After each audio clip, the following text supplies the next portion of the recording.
با وجود آنکه بین مقامات دمشق و جامعه دو روزه ولایت سویده سازش درباره قطع جنگ به دست آمد و نیروهای حکومت سوریه از آنجا برآورده شدند، در همین حال دو روزها قتل عام عبادیه نشینان مسلمانان سنی مذهب را آغاز کردند. گزارش ها میگویند که گروه های مسلح دو روزه صدها ساکن آسایشته را از جمله زنان و کودکان را کشتند.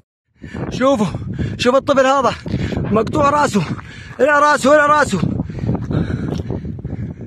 این چنین مردمی بادیه نشین را به کوچ کردن مجبور کردند. قبیله های بادیه نشین های گریخته از سویده میگویند که جنگیان طرفدار اسرائیل عمل های بسیار وحشیانه میکنند، زنان را تجاوز میکنند، کودکان را سر میبرند، مسجدها و خانه ها را میسوزانند. در شهر و دهه های طرف غربی سویده گروه های دو روزه خانه ها و محله های مربوط به قبیله های بادیه نشین را آتش زدند. بعضی زنان و کودکان را به لباس، به غذا، به آب و به یگان چیز مجبور کردند که خانه هایشان را ترک کنند. آنها را قصداً به طرف بیابان ها راندند تا از شهرها بیرون شوند. یکی از ضرردیدگان میگوید: ما دهشت حقیقی را از سر گذراندیم. ما را از خانه ها بیرون کردند. ما را پیش چشم مردم تعقیب میکنند و میکشند. کجای ای امت اسلام؟ کجا هستید شما؟ در همین وقت نوارها پیدا شدند که نشان میدهند که قبیله های عرب در شهر درعا جنوب دمشق جمع آمده برای مبارزه با گروه های دو روزه که اسرائیل آنها را پشتیبانی میکند آمادگی میبینند.